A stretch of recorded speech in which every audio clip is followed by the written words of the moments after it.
From tearful exits to jaw-dropping winners, and yes, even a hat-snatching scandal.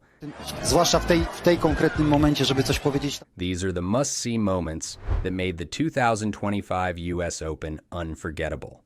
Let's begin with Daniil Medvedev, the Russian player who is never one to let Flushing Meadows stay solemn. And man, he did not disappoint.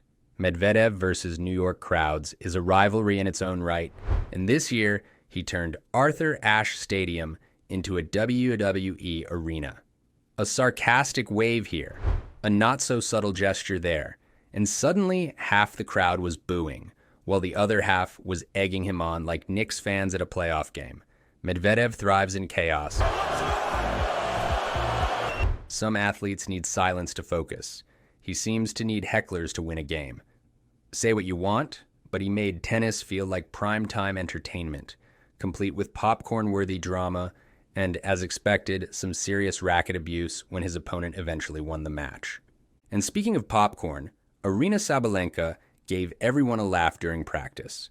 Djokovic had his back turned, completely unaware, while she decided to use him as her target. One serve flew his way, and then her second went right between his legs with pinpoint accuracy. The crowd loved it. Djokovic eventually caught on, and Sabalenka just smiled, clearly pleased with her aim. When it was time to compete, she was all business, but that lighthearted moment showed how even the toughest champions know how to have fun. Now, if you thought that was wild, let's talk about the hat-snatching scandal.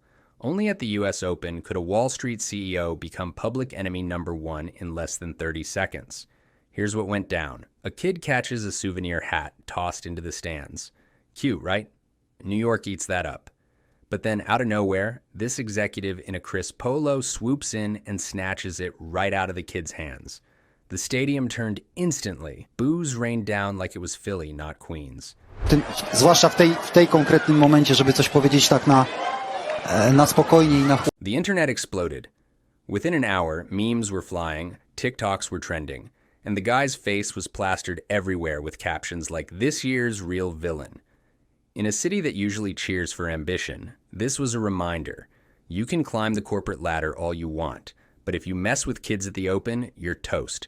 At the 2025 US Open, Jelena Ostapenko made headlines for more than just her tennis. After losing 7-5, 6-1 to Taylor Townsend, she got angry telling Townsend she had no class and no education because she didn't apologize for a lucky net cord shot. The clip went viral, with millions of fans and even celebrities weighing in. Townsend stayed calm, saying she didn't have to follow rules others expected, but many pointed out how hurtful the uneducated remark could be. Some critics quickly accused Ostapenko's words of carrying racist undertones, given Townsend's identity as a black player. The backlash intensified, sparking heated debates online. Players, commentators, fans, people from all backgrounds came together to call out Ostapenko's behavior and lift up Townsend. A few days later, Ostapenko apologized on Instagram, saying it was a misunderstanding because English is not her first language. Still, big names like Serena Williams, Naomi Osaka, and Andy Roddick called her out, making this one of the most talked about moments in tennis this year. But let's shift gears back to the tennis itself, because there were shots that will live forever in the highlight reels. Alex de Minaur, yes, that Alex, produced a tweener so smooth it looked like it belonged in an art gallery. The timing, the precision, the sheer beauty of the thing, it was one of those moments where the crowd collectively gasped, and even people scrolling on their phones stopped mid-text to watch the replay.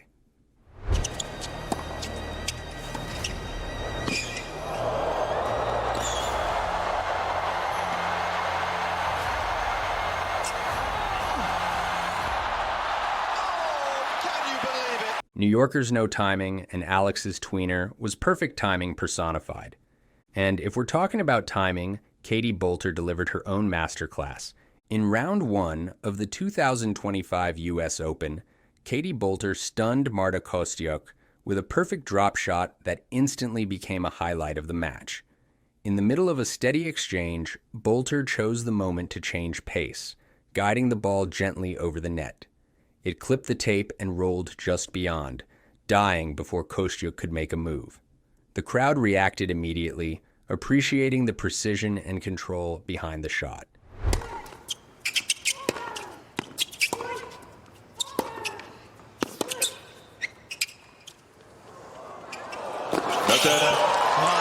Nicely done by Bolter. With Kostyuk left stranded, Bolter claimed the point in style.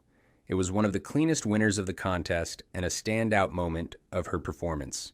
The star delivered her trademark power and composure on the biggest stage, sealing another Grand Slam crown and strengthening her place at the top of women's tennis.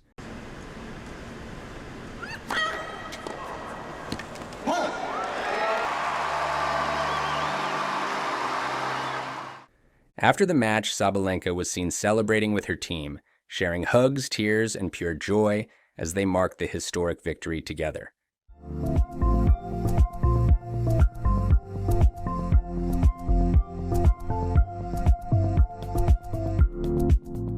And now it's Novak Djokovic. The man has given New York more memories than half the Broadway lineup. But this year, in the semifinal against Carlos Alcaraz, the script flipped. After 4 sets of brutal, high-octane tennis, Novak was spent, not just physically, but emotionally. And when the final point was over, he broke down. This wasn't the cool, confident Djokovic we've seen for years. This was Novak the human being, with tears running down his face. And in that moment, Carlos Alcaraz, just 22 years old and carrying the weight of being tennis's next great hope, walked over, embraced him, and whispered words that only the two of them will ever know. That quiet act of grace told us everything. Forget trophies, sometimes greatness looks like compassion. On the men's side, the final was the kind of blockbuster matchup you'd slap on a movie poster. Carlos Alcaraz versus Sinner. Both young, both insanely talented, both carrying the hopes of a new generation.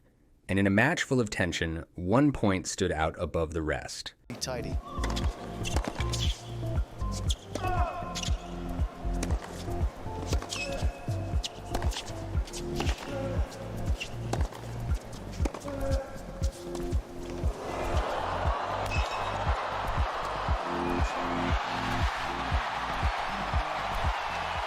Sinner tried to catch Alcaraz with a clever drop shot, but Alcaraz read it in a flash. He sprinted forward, reached the ball with ease, and closed the rally at the net with a crisp winner. Simple, efficient, and technically perfect. It was tennis IQ at its finest, the kind of point that instantly went global. It showed exactly why Alcaraz is such a nightmare to face, not just because of his power, but because he punishes every opening with icy precision.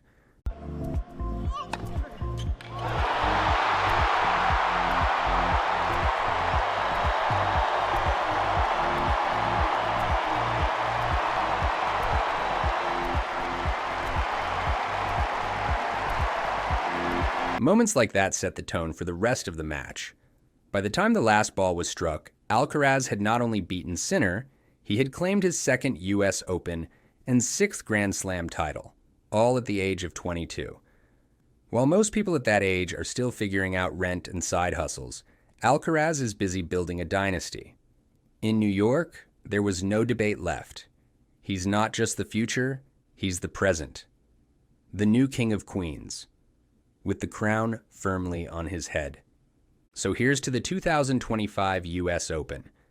A convergence of tennis talent, controversy, and drama under the lights. If you were there, you'll be telling the stories for years. If you weren't, well, you've got this recap. And if you enjoyed reliving them with me and other tennis fans, don't forget to hit that like button, subscribe for more, and I'll see you courtside next time.